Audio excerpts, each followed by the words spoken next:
Hello, Beshies! Naririnig nyo ba itong Surety Cash Easy and Fast Loan? Ito ay may 4.7 star at 61,000 reviews at mahigit 500,000 downloads. So, napakarami na rin yung nagtry nga na umutang sa loan app na ito. Under nga daw ito ng Surety Cash Lending Investors. So, nag-check ako sa Securities and Exchange Commission at sinik ko nga itong Surety Cash Lending Investor Corp kung registered nga at merong isa na result or found. Ayan, na-registered nga daw itong Surety Cash sa Securities and Exchange Commission kasi nga, ayan, company name, Surety Cash Lending Investor Corp.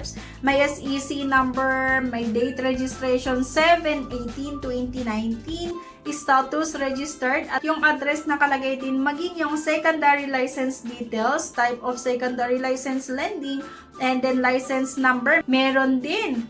Pero mga beshes, hindi porket registered sa SEC or sa Securities and Exchange Commission ay maganda utangan. Kaya mag-ingat po kayo mga beshes ko ha sa mga loan app na pinagda-download nyo. Kasi karamihan sa mga loan shark na may matataas na interest or yung mga charges, may matataas na fees, at napaka short term lang, maliit yung pwedeng mautang or maliit yung first loan amount, ay talagang hindi maganda utangan. Ayon pa nga dito ay pwedeng umutang hanggang 25,000 pesos. Longer payment terms nga daw ito kasi nag-offer hanggang 6 months. Kung talagang totoo itong 6 months na payment terms, edi maganda sana, di ba? At pati ako, talagang uutangan ko to kung 6 months yung in-offer na payment terms, pero 6 months nga ba talaga? Easy and fast approve. Napakadali nga daw ito utangan at secure and trusted pa daw yung loan app na ito. Totoo kaya? So going back, bago tayo makautang dito, may mga gusto na namang i-access nga sa ating cellphone. Number 1, yung Android ID. Number 2, yung installed application. Ma-access daw nila yon. Number 3, KYC, documents, and personal information. So nakakaloka to mga beses ko ha. Kung ako lang, dito pa lang sa gusto nilang i-access sa aking cellphone ay negative na. Kasi privacy ko na to against sa privacy ko bilang isang mangungutang. Pero kasi, hindi naman tayo makakautang din pag hindi tayo nag-agree sa gusto nilang i-access, diba, sa ating cellphone. Kaya mag-ingat kayo sa mga utangan nyo kasi kagaya nito, KYC documents and personal information, yung name, phone number, at yung email, and then bank card or mobile wallet account number, yung device information including manufacturer, phone type, memory, and so on, yung Wi-Fi and internet connection information, grabe ha, yung emergency contact provided by the customers, other information based on your consent and authorization. So, napakarami. And wala naman tayong magagawa ha, kahit na ayaw sana natin na i-access nila yung mga to. Pero kasi talaga sa mga nangangailangan ng pera, abay, pikit mata, tas nag-a-agree na lang kasi wala naman din silang magawa, di ba? Kaya kung meron lang tayong ibang option na pwedeng utangan, huwag nyo na itong subukan. So same with other loan app na kailangan natin makapaglagay ng ating valid mobile number. Nung nasa kalagitnaan nga ako ng aking pag-a-apply, naging 10,000 pesos lang pala yung pwede kong utangin. Nag-offer nga daw ito ng 0.5% per day na interest at 90 days na payment terms or halos 3 months. So, totoo kaya to? Kasi diba, kung 3 months talaga or 90 days yung payment terms, maganda sana i-consider na pwedeng utangan, diba? Pero 90 days ba talaga or 3 months ba talaga? Kailangan nating masagutan itong mga basic information like yung marital status, children number, education, year staying sa present address, at yung type of residence, how many bank account do you have, maging yung industry, yung occupation, yung monthly income nyo, length of service in your company, at yung payroll period, maging yung payday. Medyo marami yung tinatanong ng loan app na to na kailangan masagutan. At hindi rin nawawala dito yung paglalagay ng emergency or contact information, yung mga personal references. And ito na nga, hindi pa rin nawawala yung identity information.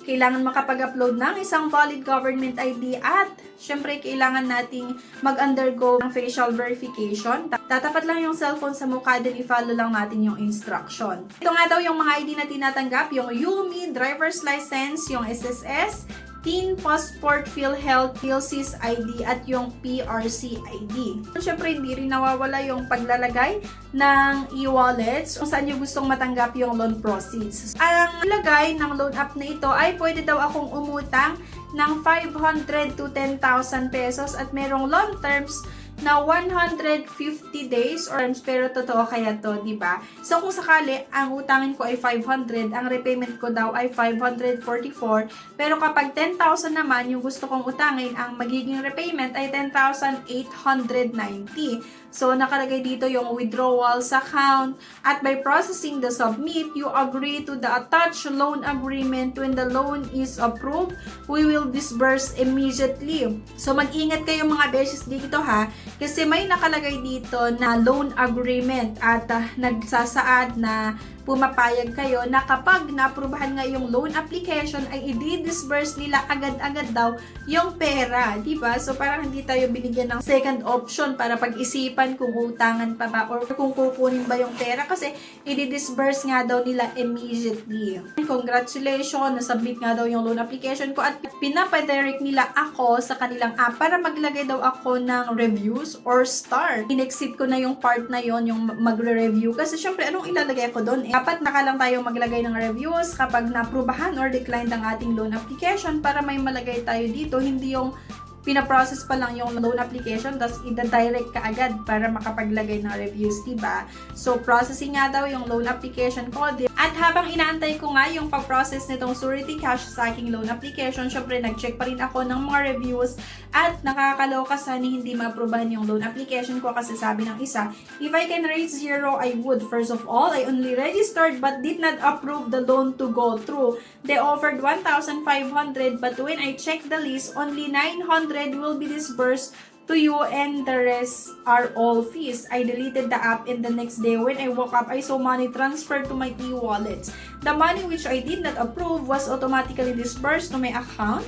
Harassment via text is also other things. I paid the amount on time and I received threats already, revoke license. So nakakaloka itong mga beses ko ha, kasi naaprubahan daw si client ng 1,500 pesos. Then hindi niya tinuloy yung loan application niya kasi ang nakita nga niya na ang pwede daw matanggap lang ay 900 pesos. Kaya lang, pagkagising ni client, nagtaka na lang siya kasi pinadalan na yung 900 pesos sa kanyang e-wallets kahit hindi niya pinush through sana yung loan application niya. Tapos pinadala pa rin. So, ayun yung nakita natin kanina na paalala nitong Surety Cash na kapag na-approvean yung loan application, i-disburse daw nila immediately yung loan nga. Nakakatanggap pa ito ng harassment via text. Kaya isang loan app na hindi magandang utangan, at sabi pa nung isa, this is a scam lending app. There were goods reviews because they asked the lenders to give reviews before they could lend them. They harass you even if it's not yet your due date. They will also send you threats and makes phone calls and text non-stops. And if you already paid, they will automatically send you another loan even if you don't even request for it. Report this lending app. So, nakakaloka to ha. Don't be fooled in 5-star review. If I can choose 0-star, I will choose it. This application are so scam. They're going to make you believe that their loan product is good with long-term installment, but when you click the put on, the only amount that you will receive is only 975 and the payment is only 7 days with a high interest and high hidden charges. This app is total scam. Isang loan app na naman mga beshes na hindi magandang utangan at napakataas yung charges. Short term lang kasi 7 days, kaya please lang huwag nyo na utangan to kung ayaw nyo na mas lalong malubog sa utang at grabe yung harassment at grabe yung yung stress na ma-encounter nyo.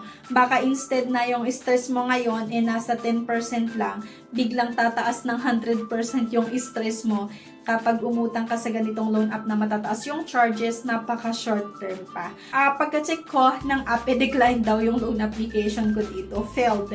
Diba? Kaya isang loan app na hindi maganda i-consider utangan at hindi rin siya pang emergency. So, ayan lang. Anyway, thank you for watching. Please don't forget to click the subscribe button. Like nyo din po yung video at huwag nyo kalimutan na i-share. Thank you at see you sa aking next vlog. Bye!